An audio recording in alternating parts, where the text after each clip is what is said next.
Hello guys, Aline Silvestre here, CEO and founder of Neuro English Confidence. And I'm here today to share a little bit of my story and experience with you guys. I started NEC, Neuro English Confidence, with the main goal of helping English students to get confidence to speak and use the English that they learn at English school. Just like happened to me, I started studying English when I was 11 years old and I was still living in Brazil. And at that time, I was studying English because I had a big dream of going to Canada. So I've studied English for many years. But then when I actually had to use English in my real life, I was just freaking out. I was just scared, like I couldn't speak at all. Even though I knew grammar and I knew the structure of the language, I couldn't speak English. I've studied English in many different English schools for many years. I would say something about 4 to 5 years just to start. And then I had a little dream of moving to São Paulo, which is the largest city in Brazil, and start working for a multinational company. And I really knew that English would be very important for me at that time. So after studying English for many years, I finally got my first internship in a multinational company. It was a chemical company and I was working in IT area with training and communication. And then for the very first time in my life, I actually had real contact with English speakers. They were actually people from Germany and United States. And I remember that when I had like phone calls or meetings, I even had stomach aches because I was not prepared for that moment and I was super scared of making mistakes or not understanding them. Or even worse, what if I just agree with something that I didn't even understand? That would be terrible, right? So that was me even after studying English for many years. In that project, I didn't have the option of not speaking English because it was a global project and I was responsible for the South American team. So I had to do it, quitting was not an option. So I started to look for options and strategies to help me to face this fear of speaking English, right? Because I had to do that. So what I did, I started to look for some courses related to neuroscience, leadership and management, and also communication and oratory. That's how my life with neuroscience started. So I started to get to know myself much better and I love this process. So I took my master's in NLP, Neuro Linguistic Programming. And during that time, that really helped me at my work. So I had the chance of having better results in the project, and also the team from Germany, they went to Brazil at that time to help us with the project. And then I actually had to talk to them face to face. And that was my first real contact with people who actually didn't speak Portuguese. So I had no option other than speaking English with them. And that was a very scary experience at the first moment, but then I started to get much better in that.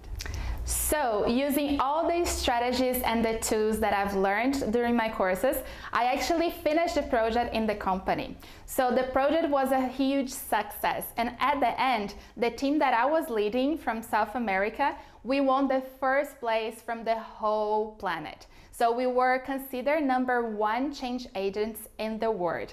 And that was such a big accomplishment for me because I actually had to do that mainly in English. So after I finished that project, it was the same year that I was about to finish my university. At that time, I was studying computer science. I know I'm quite a nerd, so I like it.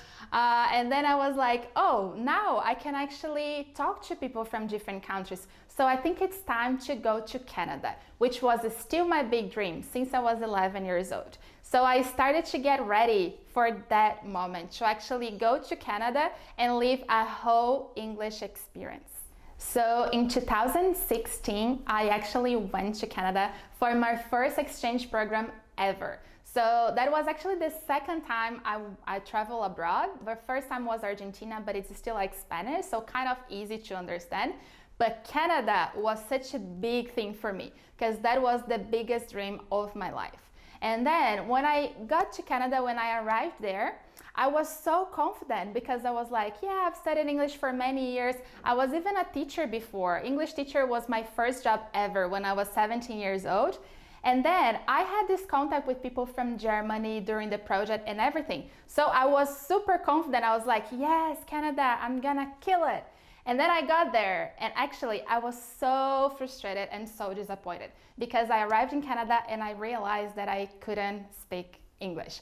I was just like so frustrated, I was so upset, and I was so like sad because I've studied English for many years and I couldn't speak, I couldn't talk to people. I tried to get a coffee at Tim Hortons at the time, and I was just freaking out. Like, I didn't understand. The girl was asking me like, oh, like, would you like some sugar? What size? Would you like some cream? And I didn't understand even that. And I was so frustrated. It was my first time in a real English experience and I couldn't do it. So after that, I was just feeling like a big nothing, you know, like that identity crisis. I was like, I'm kind of a fraud. Like, I've studied English for many years. I was a teacher, and how come I cannot understand and I cannot communicate? So from that point, I was like, I don't believe in that. Like, I've learned neuroscience before, and at the same time it worked at my prior job, it's gonna work again as well. So I started to create opportunities and develop some strategies that I could actually live a life in English for the first time. I remember my first day at class when I just arrived in Canada, and I had this orientation day, right? Like an intake. And then I've never had so much English in my head in a short period of time. It was like the whole day just speaking English. I remember that day I just went to my homestay at the time, and then I went to bed so early, like maybe 8 p.m. because I was exhausted. Like, it was too much English for my life. And I would say I didn't understand half of the orientation because I was just so tired, and I was not used to their accent. So I decided, okay, I'm here, I'm gonna make it happen, I'm gonna create strategies to do that. And then that's how everything started. So in Canada, I made a few decisions. So I actually started talking English with people from my school. I kind of forced myself to make friends with people from different countries, so I had to speak English. And then I started applying for volunteering. So I got my first internship in a tour agency in Canada. I remember my first job interview, it was terrible. My boss, which was like my manager at the time, he hired me at the end. Don't ask me why, but he's from England and he's from North England. So I remember during my first job interview in English, like 100% in English, he was just talking to me and I couldn't understand. Like, even like his strong accent, I was nervous, I felt the pressure. And then I was just kind of smiling, you know, like, yes, you know that. I know you've done that before. So that was exactly me. And I don't know why, but he actually hired me. At that day, I remember he mentioned something. He was like, Aline, you speak Portuguese and you are trying a second language. So you should be very proud of that, and you should use your Portuguese as another skill, as an asset. And from that day, I decided that I would do everything and more to actually speak English as well. So that's how everything started in that point. So I got the job, and then I started doing my first ever internship 100% in English. I was super excited and super scared. So I was working for this tour agency, and sometimes I had to answer the phone and stay in the reception. And phone was not my big thing. Like, I could start to speak English to people and make some friends, but phone was like a nightmare. So I remember when I had to stay in the front desk and the phone was ringing, I used to wait and hope for someone to pick up the phone on the other room so I didn't have to answer. And that was just terrible. But I've been through some situations that I actually had to answer the phone and then it didn't go well. So again, Aline starting to create strategies to do that because it was not an option, right? I was there, so I had to do that.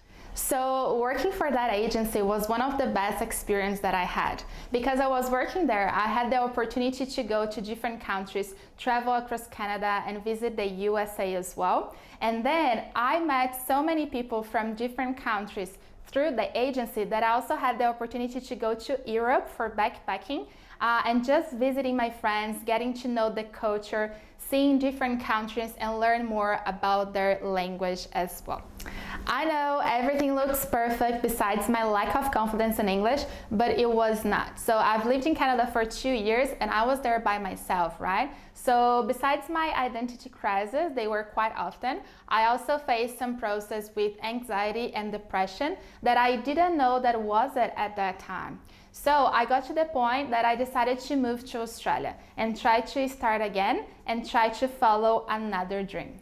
So I came to Australia in 2018, and then here I decided to start my own business as an entrepreneur.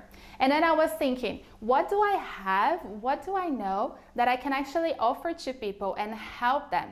So I was just thinking, English. So I've been through a long process with English, and I don't think it's fair for people to wait for their like 12, 13 years to have the confidence to speak English and to use their English. And that's how NEC is started. So what I do today is to help people just like you, people who've studied English before and don't have the confidence to speak, don't have the confidence to use your English, the English that you've learned before, in real life situations, to make friends, to live life abroad, to get a job that you actually have to speak English, or to keep the job that you already have, but you know that you can do more. You know you can participate in meetings and you can talk on the phone and you can write emails. So what I do today is to help you to have a normal life in English. And that's why I'm here, and that's why I really want to help you during this journey. So thank you so much for being here and for watching this video